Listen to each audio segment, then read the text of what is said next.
Hi, everybody. Welcome to the Smokin Lariat podcast. I am your host, Smokin Shane, here with the prodigal son, the chosen one, the epitome of the booker.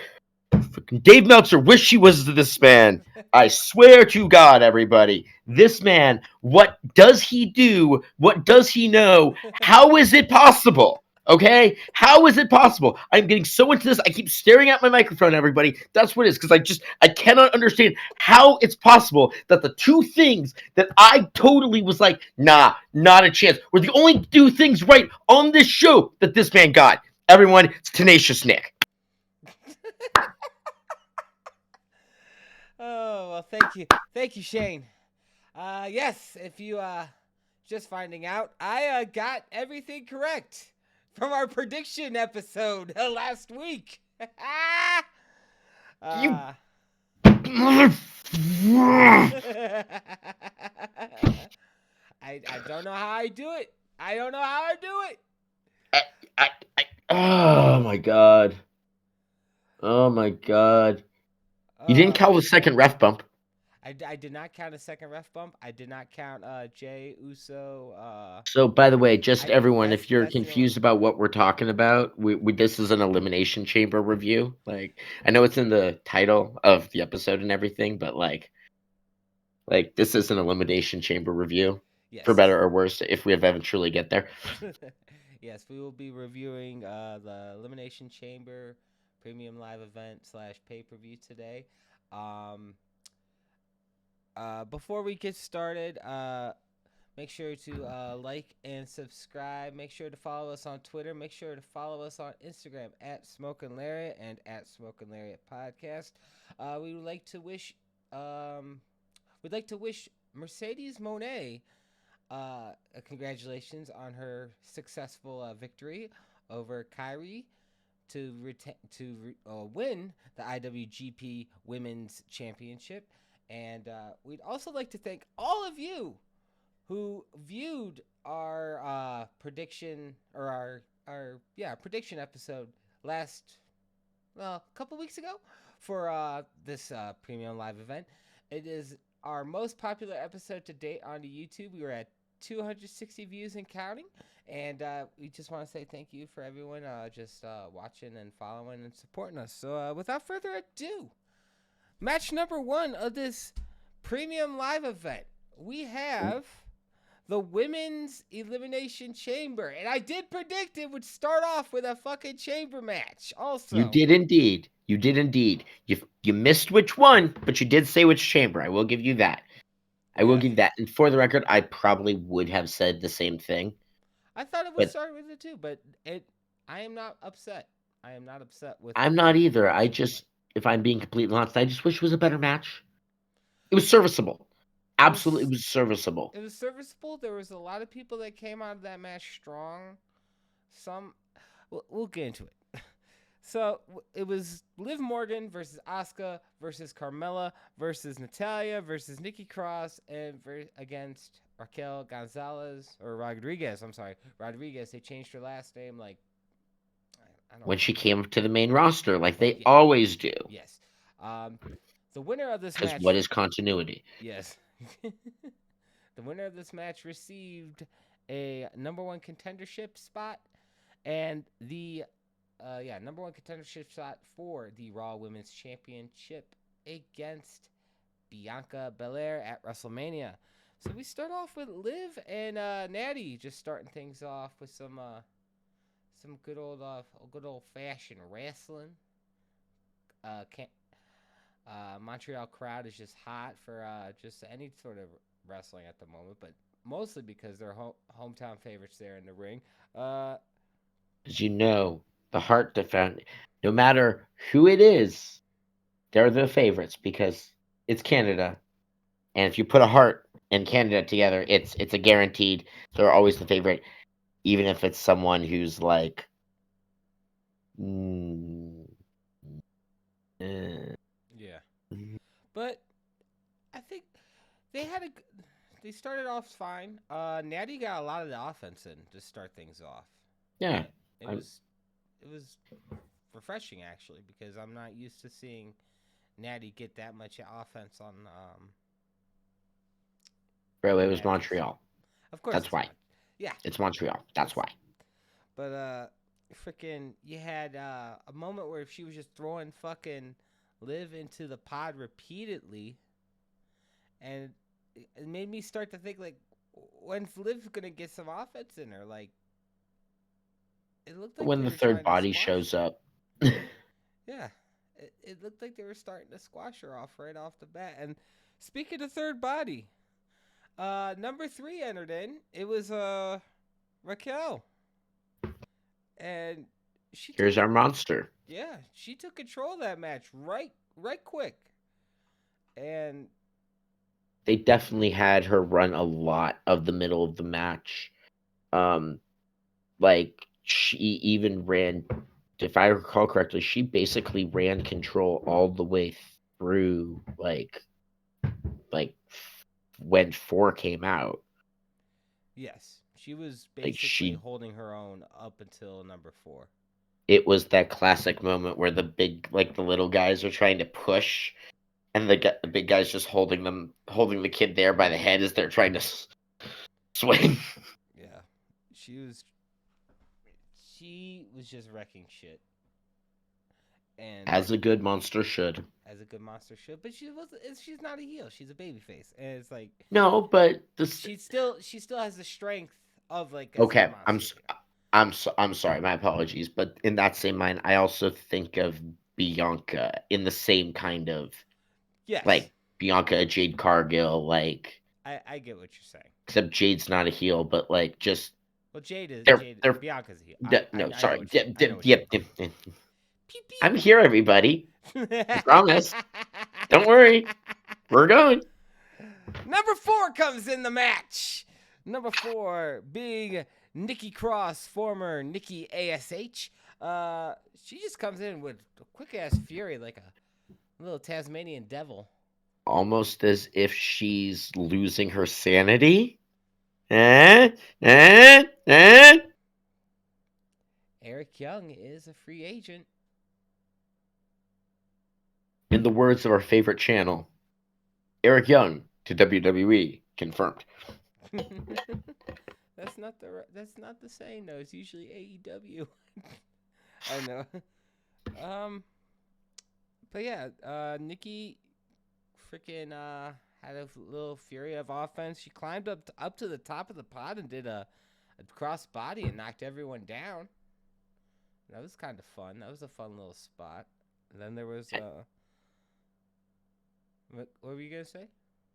Oh, I was just going to say it's her signature move. It's even named after her. Oh, you little punny bitch. See, I've even got the halo over my head to prove it. Oh my god. So, Carmella comes in at 5, and she tries to take quick advantage of the chaos that Nikki did. Covers Natty real quick, covers Liv for a pin, but they both immediately kick out. Freaking. She goes in front of Asuka's pod that intimidates her, and I'm just thinking like, this is gonna bite you in your fucking ass sooner. Okay. Okay, so just so we're clear, at that point, that was when you did as well as I, and you went, oh, Murder Clown's running wild, and this is just.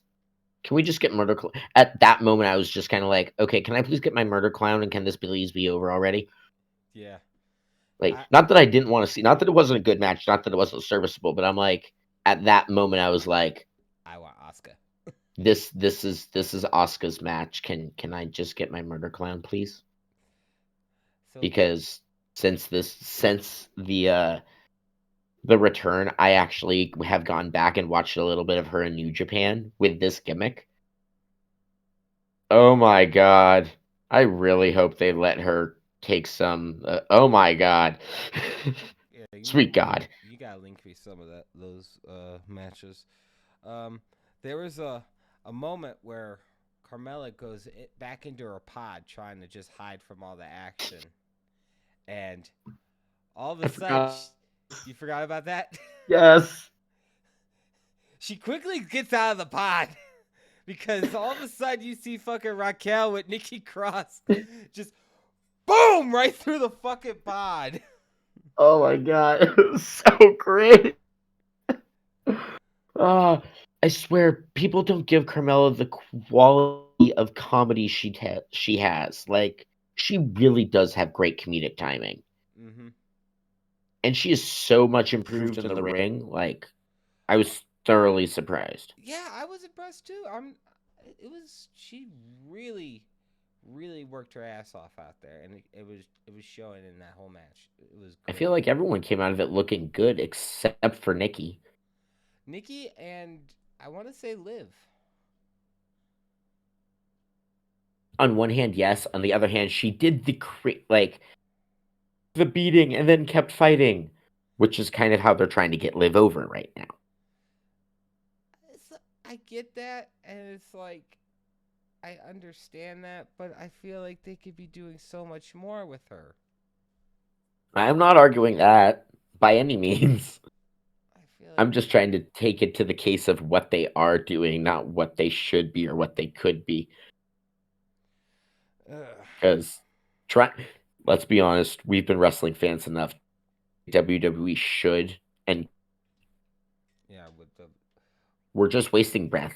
yeah, As yeah, much as we'd love to, as much as we're trying to do this and like make something of this, and like it's still kind of wasting your breath if you think WWE should do something. Like, bro, if you think it's logical, odds are it ain't happening. exactly. So after that spot with Raquel putting Cross through the pod, Raquel rolls Nikki into the ring, pins Nikki. Nikki Cross is the first elimination of the match, and like you said, that's probably the only participant of the match that didn't come out of this chamber match with much of like a path going Yeah, forward. that's the best way to describe it, I'd say. Because like she was also the only one eliminated before six came out. There were five people left in the match ended. What? It went 5 to none, 7 minutes, Yeah, something like that. maybe a little bit longer than that. Um, and so yeah, it's like the way they like you mentioned with Liv. You said like, oh, Liv's fighting through all this, keeps fighting through all this. That's her story going through. They got Raquel, who's a giant, who's a powerhouse giant, just fighting through, but like she's still a rookie and still making these mistakes. You got Natty, that's a lower mid card veteran in the match, as Who well as just does Carmella, her thing. who's also I'd say a low mid carder.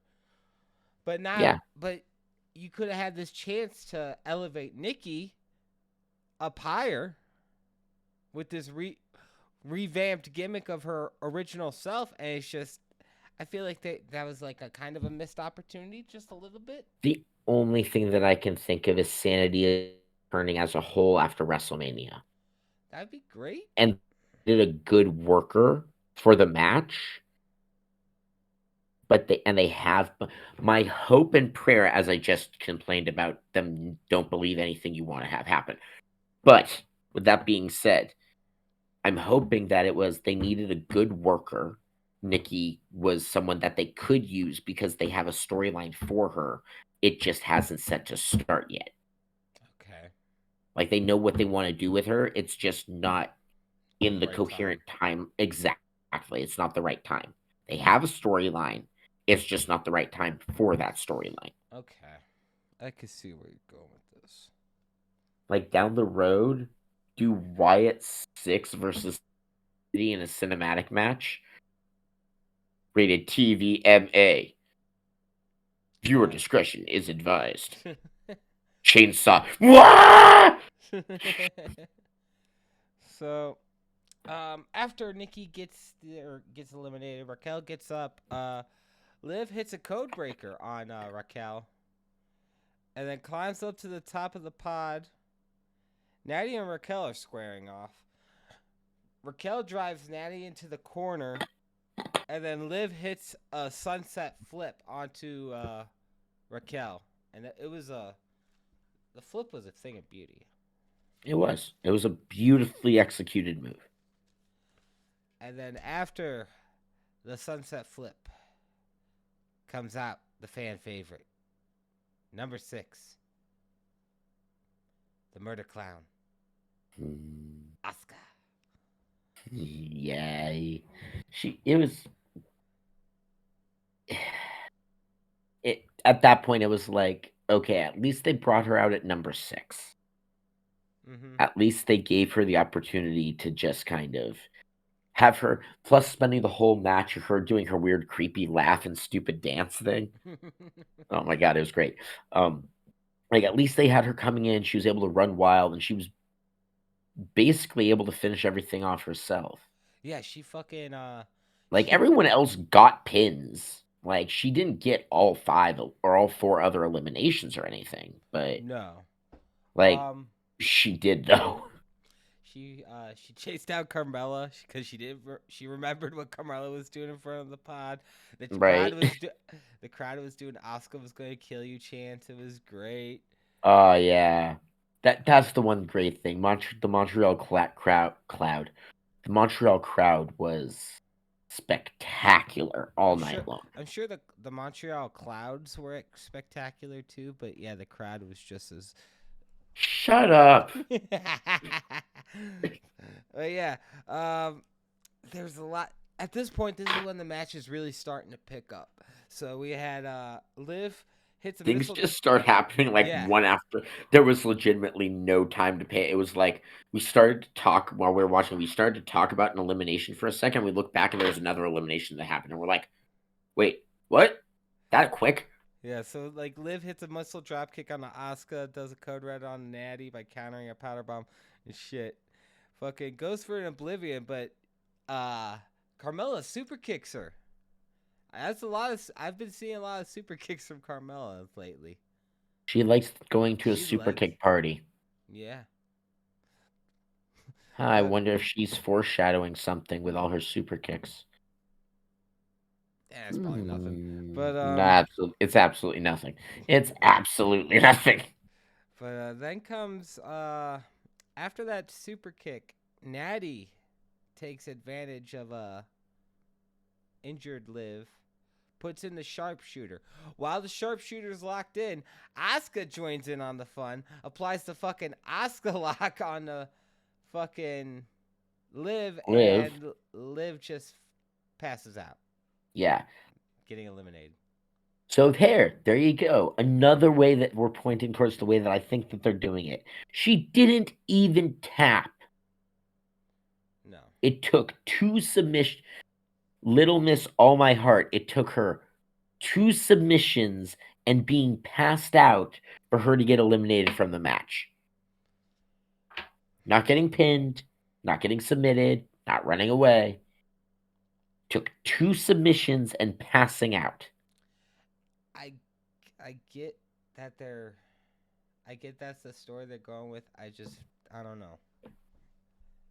I feel like she could have had a better She outing. could have. But I will also say this. They started turning her into a weird psycho, and then they brought back a murder clown. So now she can't be the weird psycho with Because you murder just clown. brought back a murder clown, and you're about to switch, and you're about to the turn Alexa Bliss. Yeah, You can't very well have 3 creepy girls. going at the same time, especially 2 that look so similar, just in aesthetics. Truthfully, I just want Liv to go to AEW. Yeah, Jamie Hayter, Liv Morgan hardcore match. That would be fun. Oh, that tickles my fancies. That sounds like a lot of fun to me, and you know I am not a fan of color. All right, so kind of from here on out, like after that pin, it was just work. It was There was like so it picks up a little bit. You get Asuka and Carmella like team up to eliminate Raquel after a series of super kicks and insigurities, and they double pin her. Then then this is when shit really builds up to like the ending, because then you get Asuka's trying to gets up from after the pin. Carmella immediately tries to roll Asuka up after super kicking her, but only gets a 2 count. And after a series of like near falls, and after a series of near falls and close pins, Asuka counters a schoolboy pin roll up into the Asuka lock, makes Carmella give up just by saying I quit, taps, whatnot. Uh, yeah, Asuka is your winner of the Women's Elimination Chamber match, and she will be facing Bianca Belair most likely at night 1 or 2. I'd say it's night 1 of. I'd say it's night 2, to be honest. Yeah, you know what? I'm going back. I'm thinking now the gears are turning, because they're gonna want to have night 1. I was going to say night 1's going to be headlined by Charlotte Rhea, which means Yes. that your women's match on the other night, you got to have a women's title match on both nights. Yes, and that's most likely what's gonna happen. They're gonna open. I think they're gonna open night 2 with Bianca and I think they're going to open night with 2 with Asuka. Lita and Becky versus Damage Control. But they're actually doing that on Raw Oh, they're doing it on Raw? next week. I could have sworn that Either they announced it for next week, or I thought they something. announced it for some time in the future, in which case I figured someone would say Mania. But this is what I get for not watching Raw. I didn't watch Raw either. It's okay. I follow the dub on Instagram and Twitter, which you should be doing too. And while you're at it, you should be following us. Nice plug. Super subtle there. I know. I try my best. So moving forward, match number 2, possibly the worst match of the night, only because of how short it was, and because of the finish of the said match. We got Bobby Lashley versus Brock Lesnar, the rubber match. Winner takes all. All the glory. So I will say this match was extremely short, and I know that sometimes we like to describe matches in full. This one we can do real short, real simple, and then talk about all the outcomes, because that's where all the fun comes. So what happened in this match is you took 2 big beefy boy wrestlers, you put them in the ring together, you gave the remote controls to 2 second graders, 7-year-olds, you taught them how to use the finisher move, and you had them spam each other for about 7 minutes. Yes, and when the match was just about to finish, you have someone do a donkey kick right into the other wrestler's dick, thus disqualifying yourself. And now you got the perfect setup to no disqualification, last man standing, yada yada yada match At WrestleMania. Yes. That's the whole point of what that fucking finish was between Brock Lesnar and Bobby Lashley. There was one thing. So I was listening and I heard someone made a comment, and I was like, that's a very good point. Brock can't get out of the Hurt Lock. His loss to Bobby was in the Hurt Lock, and he kicked Bobby in the gonads because he couldn't get out of the Hurt Lock at Chamber. So what we said is absolutely right. It's going no DQ for the final match. That's what's going to happen, 110%. But they've also subtly put over the fact that Brock can't get out of the Hurt Lock. When it's locked in, when it's locked, I was like, oh my God, that's right. Wow. Okay, I can get down with that. So that means that the third match is going to literally be Brock doing everything in his power to get out of to not get put in a Hurt Lock. And either it's going to end with him finally breaking the Hurt Lock, or him just putting Bobby over. And I think the right choice is just to have him put Bobby over. I agree, but in actuality, what I think is going to have happen is I think the Hurt Business is going to show up. Ooh, and reunites, and then Bobby Because gets to win didn't anyway. if I'm mistaken, I thought I saw this. Didn't Omos just challenge Brock? Yes, the Nigerian giant Omos. I believe Nigerian. If I got that wrong, I apologize. Um,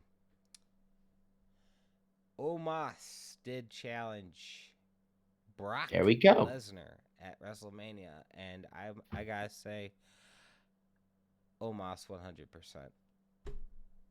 Oh yeah, Omos is going over there 100%. Yes, without a doubt. Future WWE World Champion. Almost as good, but not quite as good as Giant Gonzalez.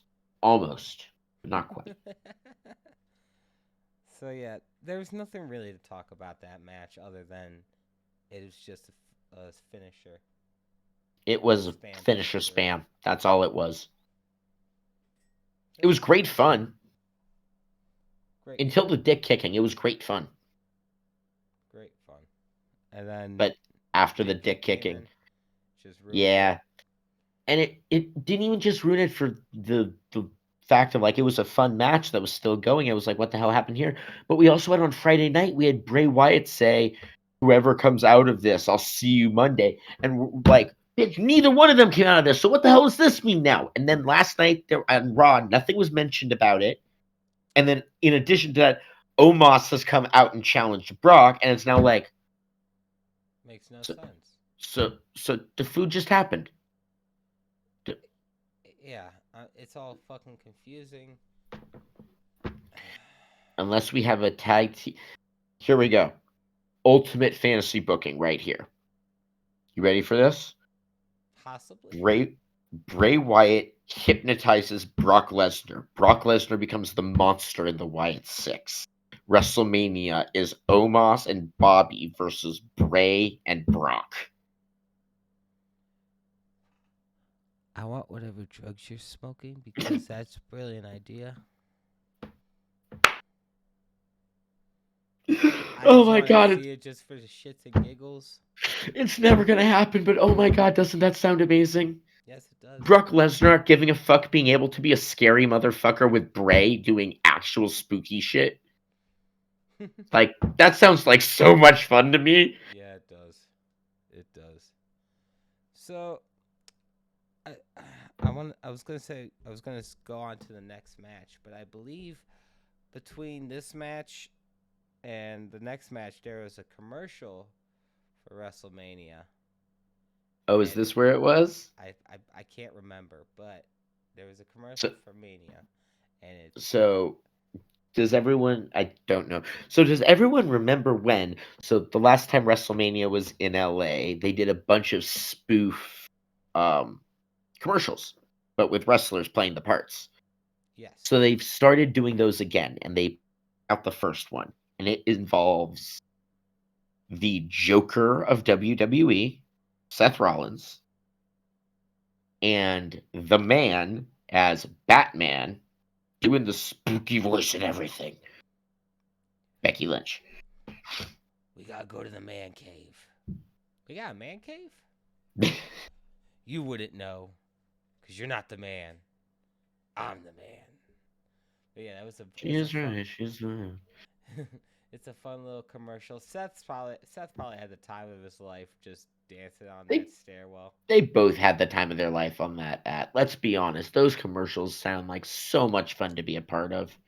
I want a power couple again in WWE. I want them to have the belts.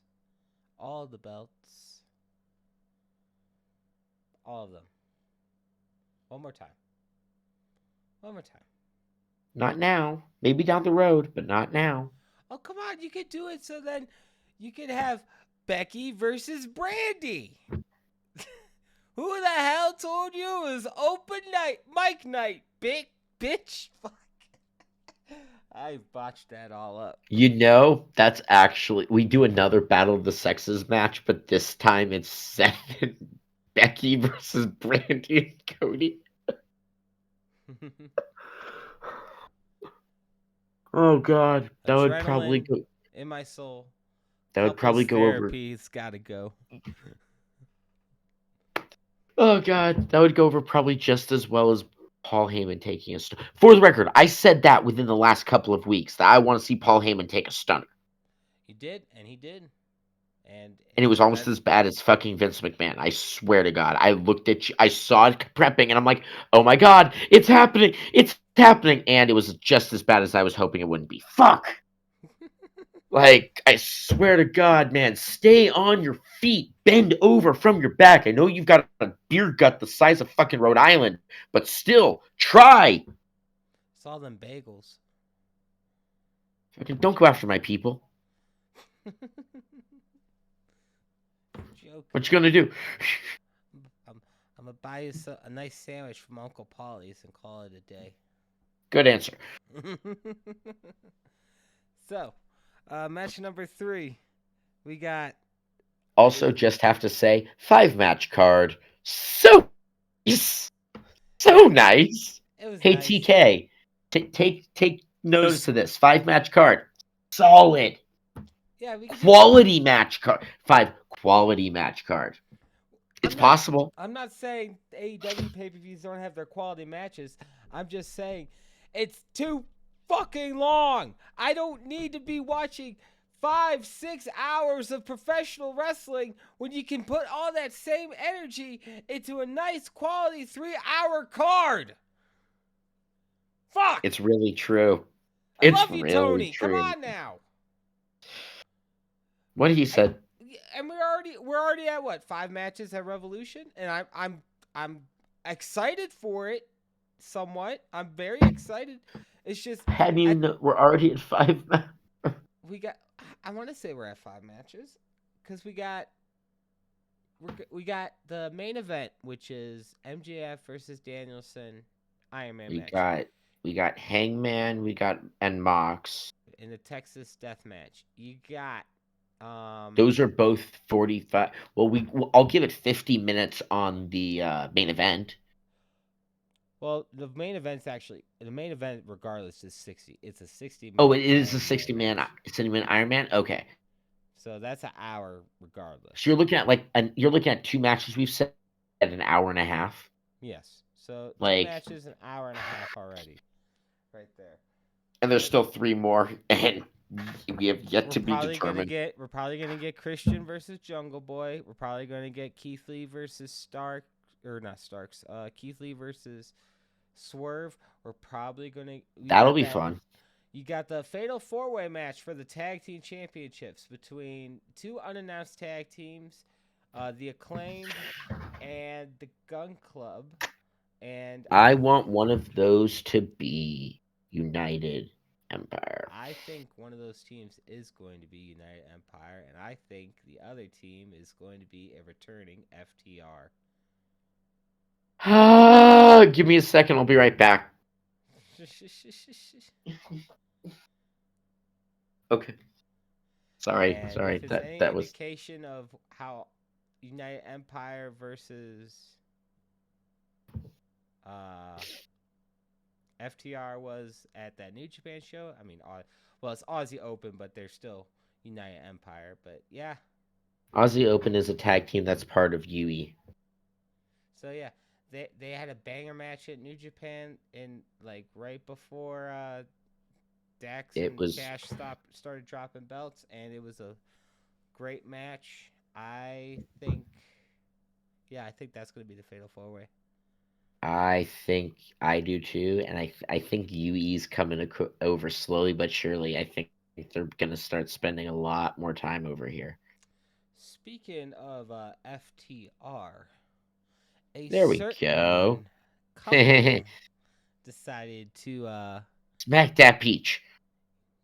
Use a finishing move of theirs. So let's get into match number 3, shall we? Oh man, you mean? Yeah, match 3, right? So, Finn Balor and Rhea Ripley versus Beth Phoenix and Edge. And Edge gets a nice hometown pop, gets to touch his wife's butt. All happy about that. So I would like to say I'm pretty sure everyone and their mama had the same booking scenario. If the men have the pin, it's Edge. If the women have the pin, it's Rhea. And I would just like to point out that I was correct once again. It's right about I'm really everything. glad we did. I'm really glad we didn't wager on this one because my ass would have been toast, You would have like been in hot so much toast. fucking debt. Oh my god, I would. Not, It would have been rough, I mean, you're everybody. already in debt to me already. Yeah, that's fair. You You owe keep me. me in your life. You owe me your soul. Exactly. I know. I'm digging Don't worry, master. holes and taking souls. But yeah. Where's So the Harley? the Harleys in Ohio. Where all Harleys go to die. Well, they fucking die out here in LA. Too much fucking traffic out here to fucking drive a bike peacefully. That's why I have a bike, so you don't have to deal with the lack of peace. You can just get through it. I don't trust my stupid ass. Fair. So we had Finn and Edge getting an equal amount of offense, like exchanging offense against each other throughout this whole match, basically in the beginning. And It then was really 50. Honestly, it was fun. It was kind of boring.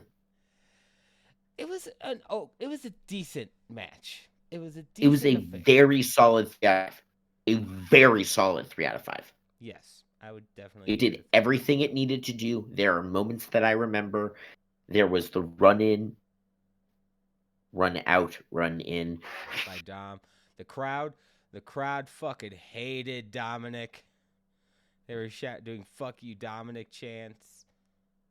And they finally made the full lean. Rhea is officially now the overt leader of the Judgment Day. Which makes perfect sense.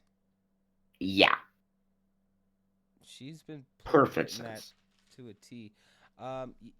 Once things started picking up when Beth and Rhea got into the ring, and they mostly, once they were tagged in, they were really the legal members for the majority of the match. And they kicked the living snot out of each other. Yeah, it was like we use the term two big meaty men bumping meat, but this is two We were beefy talking women about, bumping meat. we were talking about this during the match. I made the comment. I'm like, so the original overt powerhouse woman in WWE or WWF was China. She was the first one that was made to look like I'm impressive, yada Last yada wonder of yada. the world type shit. Exactly. Thank you. Ninth wonder of the world, China. After China, the next one, it was fucking Beth Phoenix. As sad as she eliminated the Great Khali, and in an era of the divas where everyone was wearing no clothing, you could barely see anything which she was wearing, and she was picking up these skinny broads and power slamming them. In an era where girls were fighting in bras and panties, she was out here body slamming people. You know, And now we have Rhea. and to jump on that, it's like Beth could have went to TNA where TNA was doing all sorts of actual women's wrestling in the time with when they had Gail Kim and Awesome Kong and Mickey James was Mickey there. James. Yeah, Mickey James made her name in WWE, but she solidified herself as a women's wrestler in TNA. Absolutely. She got her name in Hardcore WWE. country. Oh my god, the flashback. Holy crap, bro. I hope that song plays at the. I hope we get Mickey James versus Mercedes Monet at that Impact New Japan pay per view. You're just fantasy booking things, and I'm realizing, wait, we're going. I keep forgetting that we're going to that card. Also, if anyone's going to that card, the TNA New Japan crossover show here in LA, Hit us up. we will be there. Hit us up. Yes, It's going to be incredible. we will be making a vlog. I will be recording a vlog, and it will be posted on our YouTube channel once I get that recorded and edited with our exclusive takes on matches and just I'm videos of the really matches excited for my itself. Man, I'm really excited for my first speedball. And Speedball by Mike that, Bailey versus Will thanks very much. Ospreay in I'm a zero gravity match. Yeah, it's two guys who have springs in their legs and adrenaline in their veins. Not trying to get a copyright from you, Cody. Um, In my soul, something, yeah, thank you. something, Cody Rhodes. Just oh my god, it's gonna be a half hour of guys bouncing off plywood like it's a trampoline. It's gonna be incredible. Yeah, yeah, it is. It's gonna be incredible. So, And the more I talk about this, the more I'm like, watch Will decide that he's gonna play power game the entire time and just suffocate all aerial offense. it's gonna be so fucking good. Yeah, either way, it's gonna be fucking incredible. So, Sorry, fangirl moment. fangirl moment. So Beth ends up trying to go for a hot tag at this moment in the match. Um, Finn Balor had crawled under the ring. I was gonna ask, is this where are we at where Finn Finn became Hornswoggle for a second? Yeah, Finn became a little hornswoggle. Crawls under the ring, pops up on the other side of the ring, sweeps Edge up off from the apron, and then just knocks him down on the ground, and then just does an elbow drop onto him. And then starts laughing. Like, like it was. And then the abs on his abs start chuckling. The dude has like abs on fucking abs, and if Jay White fucking goes to WWE, WWE is gonna have a serious ab problem. Because it's just they can't keep getting away with this. Come on now. What the fuck? Have more beefy men like Otis. I love Otis. He might be slimming down. He is joining a modeling agency after all. They're gonna use him. They're gonna love his beautiful body for just the way it is. Chubby chasers rejoice. Woo. Unless that term's no longer politically correct or socially correct, in which case, I'm sorry. I think, Okay, so I think those he are got swept under the ring. There was also the double powerbomb spot, which was fun. yes. That double powerbomb spot was awesome. There was a moment in the match when we had both the boys fighting each other on top. But actually, you've got it fully written down, which is probably better than my memory. Go for it. Let's see what my notes say. Rhea goes for the Riptide. Beth counters and looks for a grand slam, but Rhea runs to the corner to ram Beth's face into the turnbuckle. Beth has Rhea on the top, chops her, hits a suplex. Finn tries to drag Beth away from Edge. Okay. Hey. Come on now. Not what we were trying to get to. Okay. So essentially, the guys are up high, the girls are on the ground, and Rhea power slams Edge while Beth power slams Finn while the two guys are fighting each other on top. Yes. It was a very cool spot. You've seen them before, kind of like a double power bomb from the top rope where someone gets him underneath the two of them, then throws them down. But they had the two, and it was the girls power slamming the guys because woohoo! Vince isn't here. We can do that now. If I could just backtrack a little bit, just to say there was also a spot where Edge had Finn in the Educator, which is like a variant of the sharpshooter. And then Rhea tries to go make the stop, but then Beth puts on the Educator onto Rhea too. So you have both of them like in the middle of the ring trying to fight off being submitted, and Finn's about to tap, and then Rhea's just like, "Don't you tap! Don't you tap!" She's like holding his hand. like DIY, like that one spot DIY did. I did forget about that because I forgot about that submission. Because it's honestly, it looks better than the sharpshooter. Yeah, it's a stick-looking submission hold.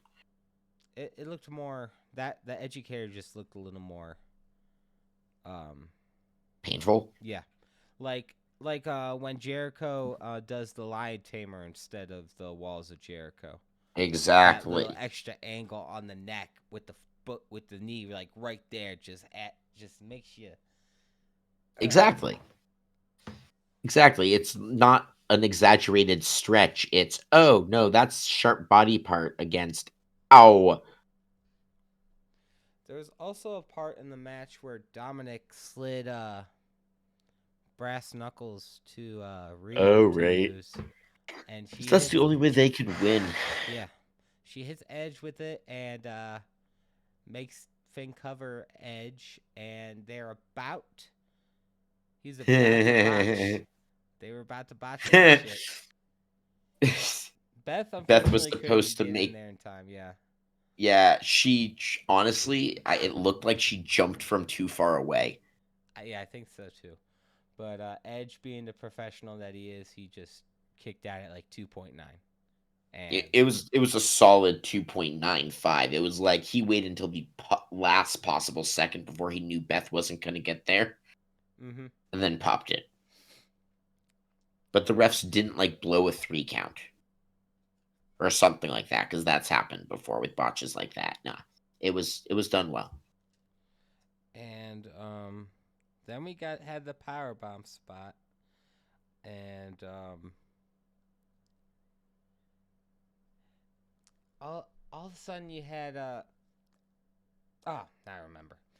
Dom gets out steel chairs from the side of the ring and shifts the stairs into position, and Beth is on the chair and Rhea is there with the chair on the stairs, and they're about to concerto Beth. Beth counters that, driving Rhea's face into the stairs, and Beth hits the grand slam onto. The glam slam? I don't know the name of the. I think that's the name of the move. Isn't it the glams? She calls it the glam slam, Yeah, the glam slam. not the grand I slam. thought I said glam. My apologies. But yeah, the glam slam onto Rhea on the floor outside the ring.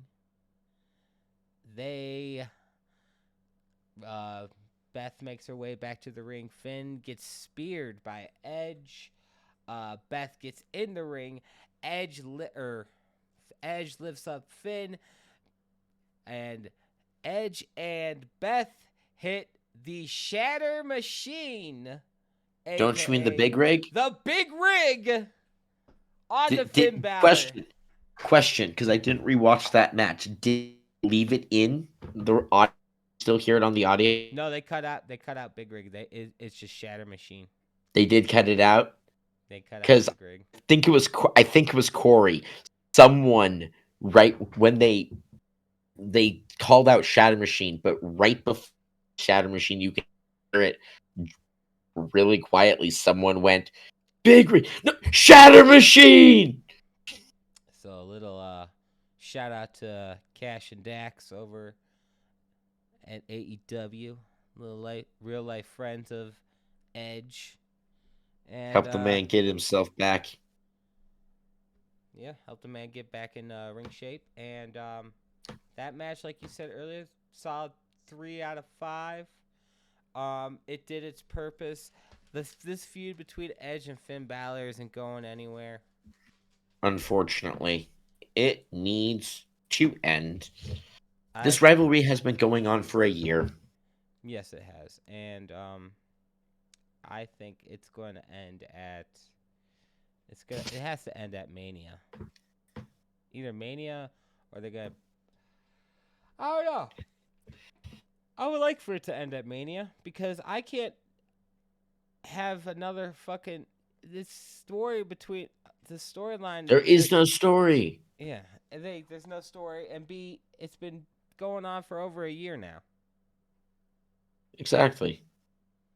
Because the original start of this whole Judgment Day feud was Edge and AJ Was the old Styles. leader, right? That was the beginning of all this. So now we move on to match My number. favorite match of the night, for sure. Yes, easily the match of night. Another note I made. It seems that Triple H is trying to bring back like match themed pay-per-views, like make them more of a big deal. Because the best match of the Royal Rumble was easily the Women's Rumble this year. Right? And the best match of Elimination Chamber, it, this might be a hot take, but it's going to be the men's chamber match because from the main event, just I don't know. The story of the main event's there. We'll get there. We'll get there. We'll get there. We'll get there. If we start there now, we'll never get to the chamber. Let's be real here. Yes, we will get there. So now we are on to the men's elimination chamber. It's for the United States Championship. We have Austin Theory versus Seth Rollins versus Bronson Reed versus Johnny Gargano versus Montez Ford and Damian Priest. And not like it's one of these few instances where no one comes out of the match looking bad. No one came out looking bad. The person who came out looking the worst. High quotes. Here. I'm sorry, Cleveland. But it's Johnny. There's always next year. If Johnny anyone was show. going to, I am not saying he didn't. I said if anyone was to say they had the worst of the good showings, I would say it's him. Simply because he got that, I'm going to hang in there, I'm going to fight, and nothing came from it. Yes. Actually, no, maybe even Damian Priest. Damian was booked strong. Looked strong though throughout that match. He eliminated Gargano with the Razor's Edge. But I remember Gargano's spots in that more. Yeah, Gargano in that had match the more memorable spots.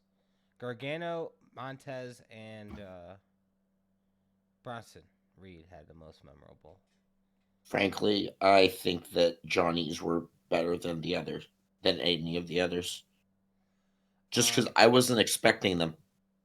Yeah, so They happened, and then all of a sudden it's like, wait, what just happened? The main spot. Are you thinking of when Seth is gonna on top of the pod? Mm-hmm. So yeah, that spot's nice. So Seth's like trying to go for a power bomb onto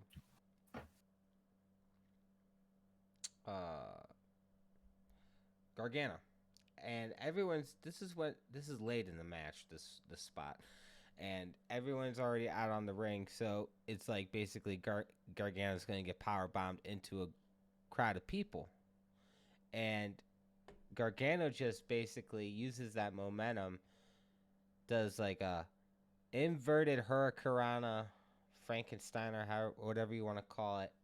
Yeah. And just fucking tosses himself and Seth Rollins off the pod into everybody, and it was just awesome. It was absolutely fantastic.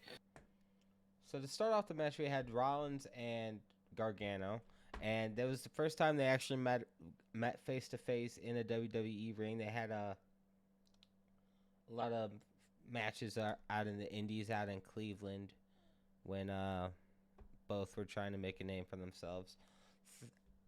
Theory comes in third, and Theory is just like tries to take control of the match quickly, and Gargano and Rollins end up teaming up together and just beating the shit out of him. It was fun times. Yeah, Theory getting the shit kicked out of him. I love it. It was fun. Number four was Damian Priest. He had a kill switch on Seth Rollins. He did indeed. They did not call it that, but that is what he had. They didn't even call it I'm prettier either. But it was a kill switch. It's like one of those when in Canada type moments, you know? Every time that we can slide some reference in, we're gonna. The only thing that we're not gonna slide, yeah. Redacted. Exactly where I was going, Nicholas. Freaking Bronson Reed came in 5th. And then things got fun. So I've never seen Bronson Reed wrestle. This was my first introduction to Bronson Reed. I've seen him a few times in NXT, and the boy can fucking work. I was going to say, one hell of an introduction to a wrestler, I must say. What? He hit a motherfucker with another motherfucker. That. Oh my god. Oh my Literally god. had Rollins in a headlock, picks up Gargano and just fucking slams him into him, and it's just fucking The awesome. double Samoan drop. Dude did a Samoan drop with two motherfuckers on his shoulders. Two! It was fucking awesome. Like, it took, what was it? It took It took three. It took 6 super kicks and 3 finishers. Yes, it took like 6 super kicks. It took a fairy tale ending, a curve stomp, and a splash, all to eliminate Bronson Reed. That splash coming by courtesy of number 6 Montez Ford. And that I honestly thought he was going to kick. Like straight up. I thought he was going to kick, man. I really did. I really thought he was going to kick. If he would have kicked, I would have said they're giving it to him. I'm sorry. There's no way that that's not going to him if he kicks out all that. Yeah, if he kicked out of all that would have been our new U.S. champion, because A, he's one of Tripp's boys, and B, that's just too strong of a fucking showing not to make him your fucking U.S. champion. Exactly. And then you've got Monster against Haas. Yes. Mid-card champion invitational. Mid-card. Ooh, that would be a Best fun of Survivor 7 series match, though. No, I want a best of 7 series between those two. Between Reed and Gunther? Mm-hmm. Okay. So, we get to the point now where Montez... Oh, wait, no. Before that... Well... Yeah, before that, Bronson lifts up Johnny Gargano onto his shoulders, and Seth is on the top of the turnbuckle and does like a diving like clothesline or something. But Johnny uses his momentum to do the inverted hurricanrana onto fucking Bronson Reed after getting hit, and drives Bronson's head into the mat. Yeah. That was a fun spot too. That was the more impressive one. The first one was more memorable, but that one's definitely more impressive. Being able to get that torque to get Bronson Reed around. Yes. Like, that's impressive. And then at that moment, we had Go Cleveland, go Cleveland, go. Go Cleveland, go Cleveland, go. We had Montez Ford climbing up the cage and basically hung upside down on the cage, and then just dropped on the one that they wanted to be memorable. It was okay.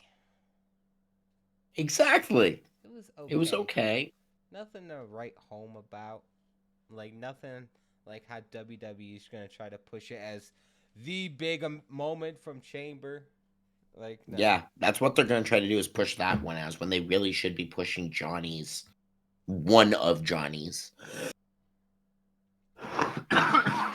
So after that, Excuse me. the massive super kick spam spot and the 3 finishers, we had our first elimination of Bronson Reed.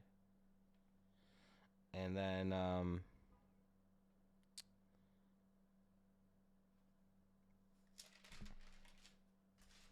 freaking Gargano was eliminated by Damian Priest. who hit a razor's edge onto Gargano to eliminate him. Priest was eliminated by Rollins, who had hit a pedigree onto Damian Priest. And when things started really picking up towards the end of the match. Montez Ford was like really trying to put like a lot of effort into this. He gave a good show. Yeah, he did. He certainly did give a good show. He hit a few rock bottoms. Was gonna go for a people's elbow. He hit a. I almost hit a rock bottom on. Oops, dropped my notebook. He hit a rock. I thought he did hit a rock bottom. He did a rock bottom onto Rollins, and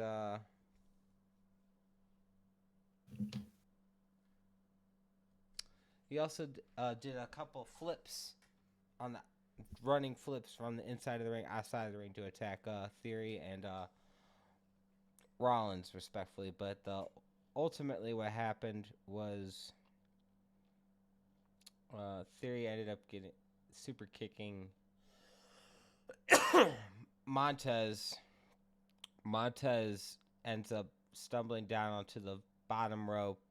Rollins stomps Montez forward, and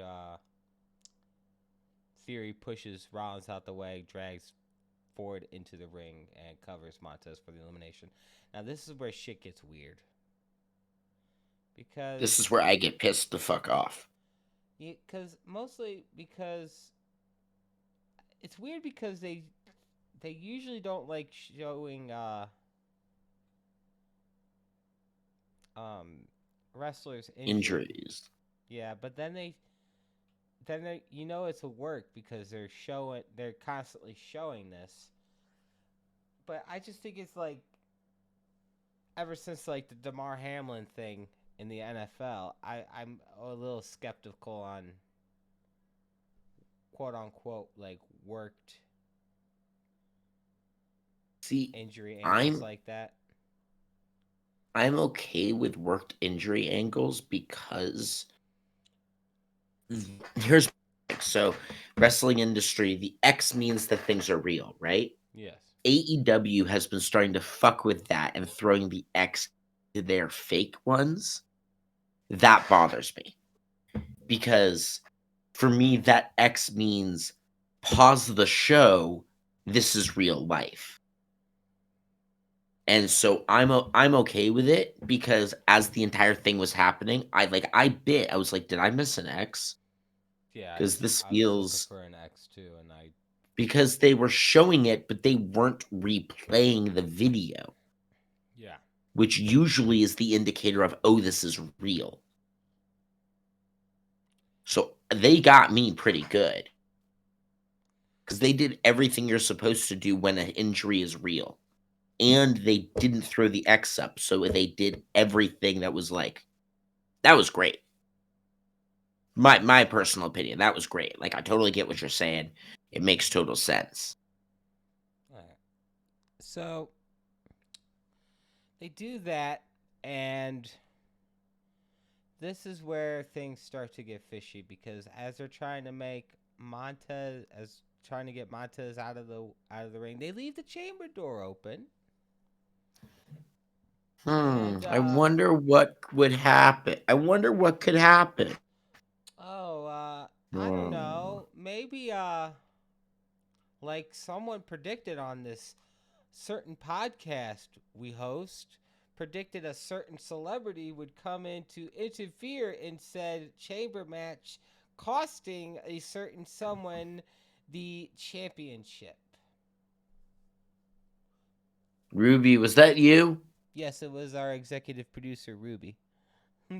Okay, good. I just wanted to make sure because it was definitely not this numbnuts right over here. 100% not him. Guy with the motherfucking flock of seagulls haircut. I see you. I need a new haircut, I know.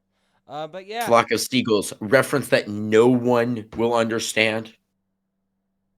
No one. I don't think I even get that one. That one's going over my head. You might have to break that one down for me after this. But I shall, and everyone will get a picture of this. Don't you worry. It will make sense. I promise. oh Lord. But yeah, Logan Paul enters the cage, hits a buckshot lariat onto Seth Rollins, who was trying to deliver a curb stomp to The Theory. buckshot that is unfortunately the best buckshot in wrestling.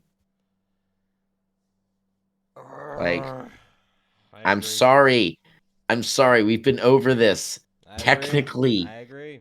I agree. that's the fucking problem. I agree.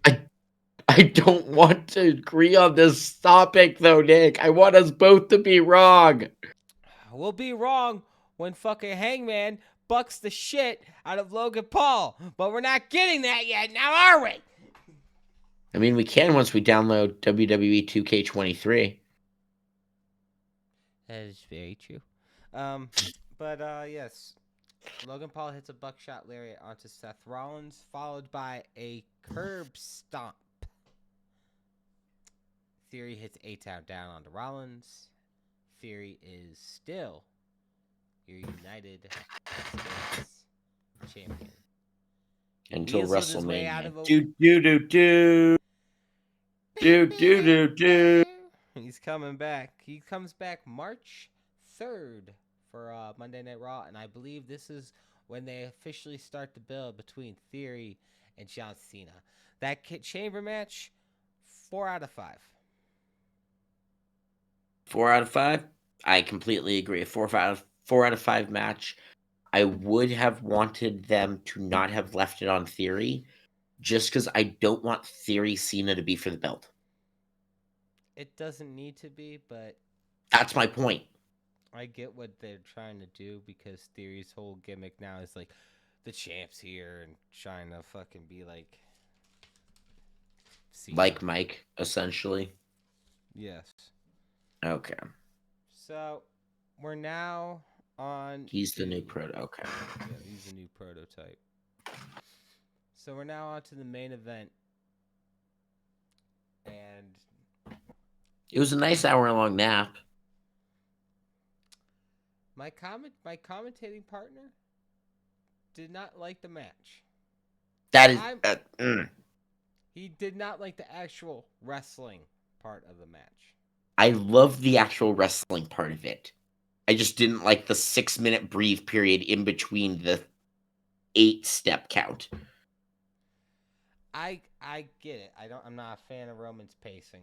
I feel like sometimes it's just too slow. They threw a lot of curveballs at us. It was it was super well done story-wise. Like, I'm not going to say it wasn't, but I tried to watch the match 3 times, and all 3 times I found myself zoning out on my phone. And they build this match. They build this match up. They play into the history of, like, Bruno Sammartino. He lost the belt to the Russian Bear, Ivan Koloff, who was from Montreal as well. And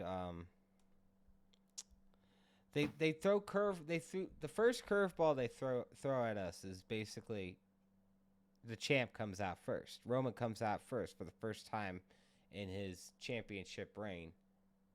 He legit enters the arena first. And the crowd just hates him.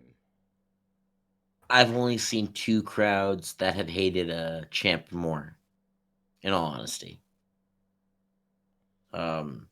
Chicago and Hammerstein. Yep. Only 2 crowds that I can think of that were anti a champ more. I've seen it in Chicago twice.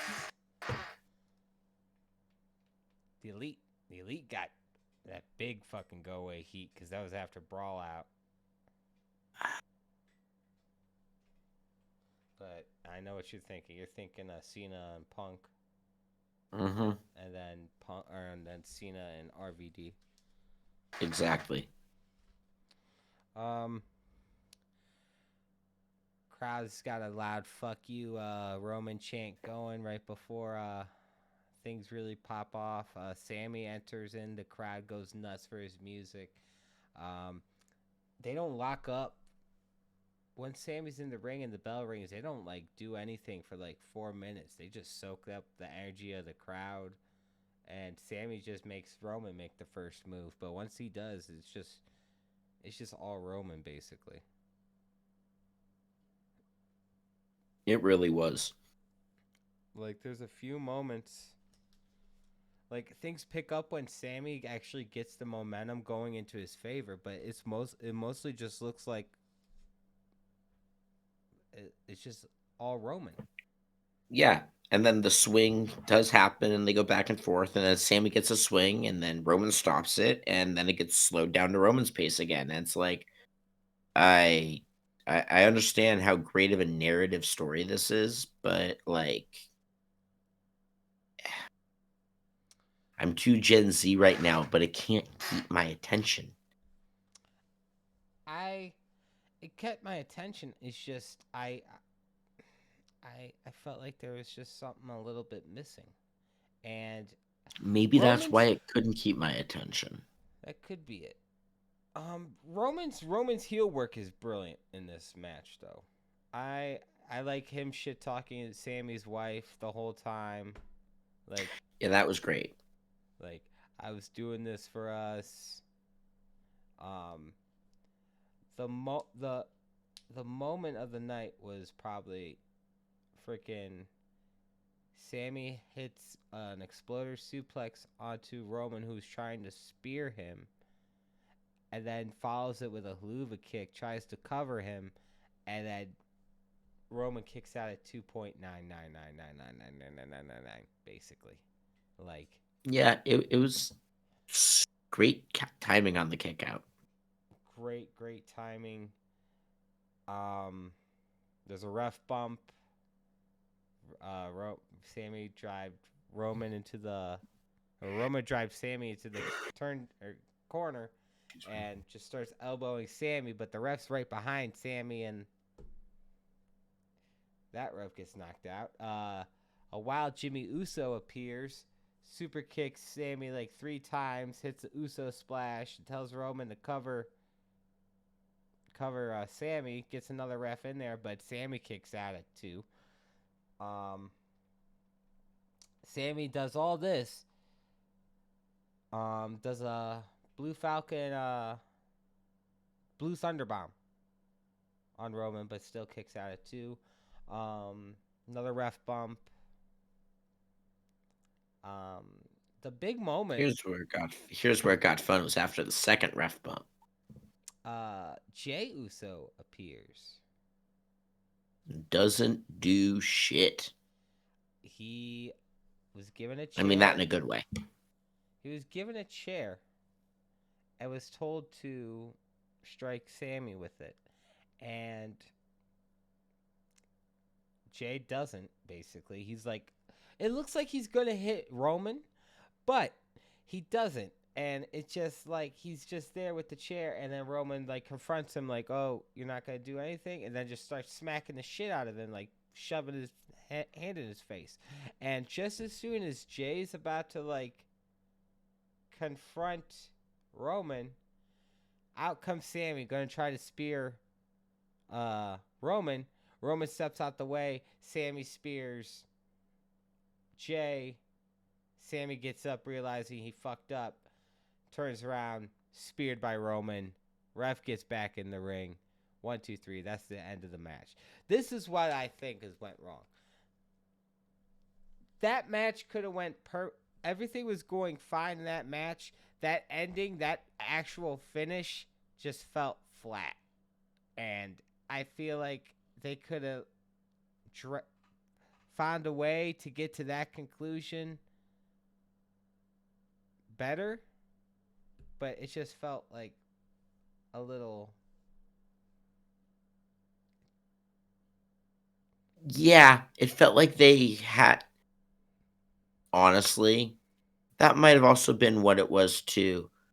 Was it kind of felt like It was like, we've built Sammy up, we've gotten Sammy to this point, but we're doing Cody at Roman at Mania, and there's no changing those plans. So, like, how do we get our... Okay, this will work. Yeah. So after the match, Jimmy starts beating down Sammy. KO comes in to make the save, stunners everybody.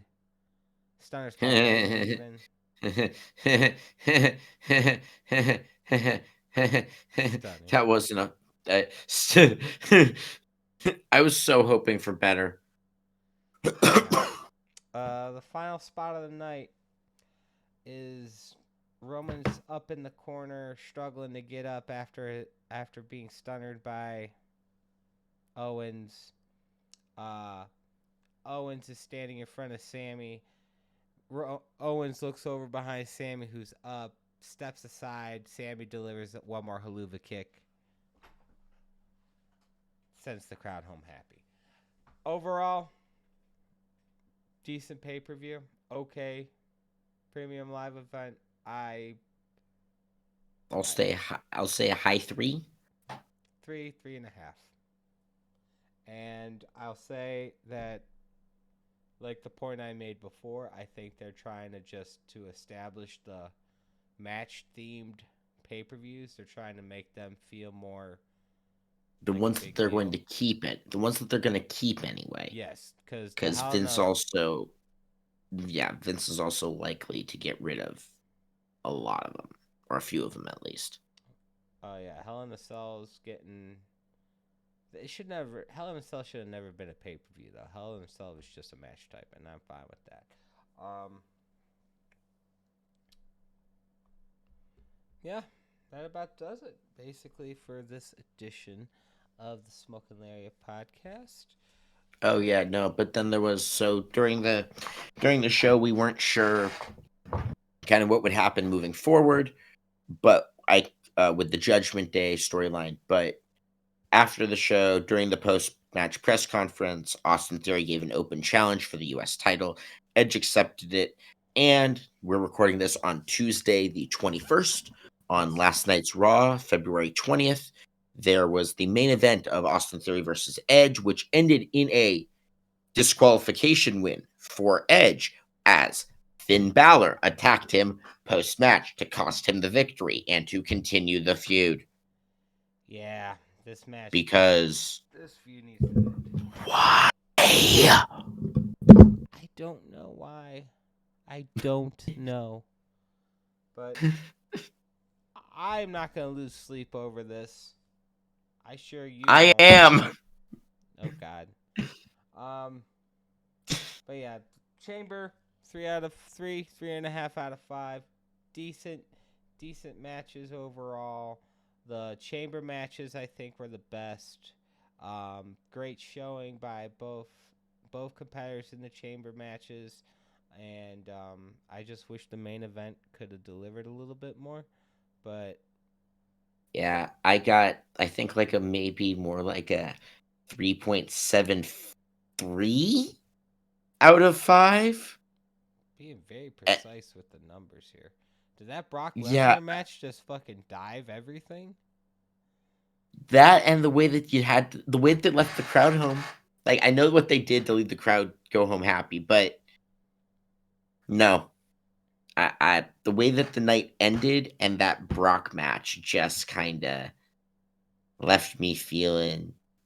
See, the thing for me about the Brock match, in honesty, was I was just kind of like, what the fuck are we doing now then? Yeah, because I was so lost with the decision. It wasn't like I disagree. I was confused. I'm okay with disagreement. I don't like confusion. Yeah, like, are we going to do Because this that match at Mania now? Because that makes me think of the Vince era. Yeah. And I don't like thinking about that. It was a dark place. It was a scary place. The PG era, folks. They used to haunt me. So, that about does it for this edition of the Smokin Lariat podcast. Be sure to like and subscribe. Be sure to follow us on all our social media. We thank you for spending your evening or morning or whatever time of day you're listening or watching this podcast. Next podcast. Let me check my phone just to make sure the date I get this right because I want to make sure. Yes, the next podcast we will be doing a preview episode of AEW Revolution, and we'll also probably talk a little bit more about what's going on in professional wrestling and just touch on everything else. Yeah, and we might also have a special coming up where we've got some commentary going on for something in real time. So you might want to be on the lookout for that release also. Yeah, be subscribed to that YouTube page. Better check that out. I am Tenacious Nick here with Smokin Shane. Thank you for spending your time with us. We will catch Have you a great again. one, y'all. Yep, have a good one.